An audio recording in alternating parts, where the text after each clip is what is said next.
నమస్కారం అండి. నమస్కారం. యా సార్, పక్కన వాళ్ళ సార్ ఉన్నారు. సార్, ఎప్పటి నుంచి ఉందండి ప్రాబ్లం? శాస్త్రం సార్ ఇది. ఓకే మేడం, తలడి తిప్పండి. సో వాళ్ళకి 1 year నుంచి పెయిన్ ఉంది మేడం గారికి. సో ఆల్రెడీ నేను డీటెయిల్గా హిస్టరీ కూడా తీసుకోవడం జరిగింది.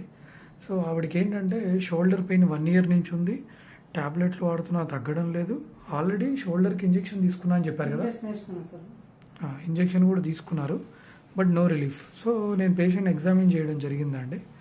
సో ఈవెన్ ఎంఆర్ఐ స్కాన్ వారు ఆల్రెడీ చేయించుకున్నారు, చూశాను. కఫ్ కంప్లీట్గా చినిగిపోయింది. సో ఎవరికైతే రొటేటర్ కఫ్ చినిగిపోతుందో వాళ్ళకి ఇంజెక్షన్లు అంతగా పనిచేయవండి. సో ఇంకోటి ఏంటంటే 1 year నుంచి కంటిన్యూస్గా పెయిన్ ఉంటే ట్యాబ్లెట్లతో కూడా తగ్గే అవకాశం తక్కువ. సో అన్ని షోల్డర్ పెయిన్స్ ఒకటి కాదండి. It can be frozen shoulder, rotator cuff tear, చాలా ఉంటాయి. సో అందుకని దాన్ని బట్టి మనం ట్రీట్మెంట్ అనేది ఇవ్వడం జరుగుతుంది.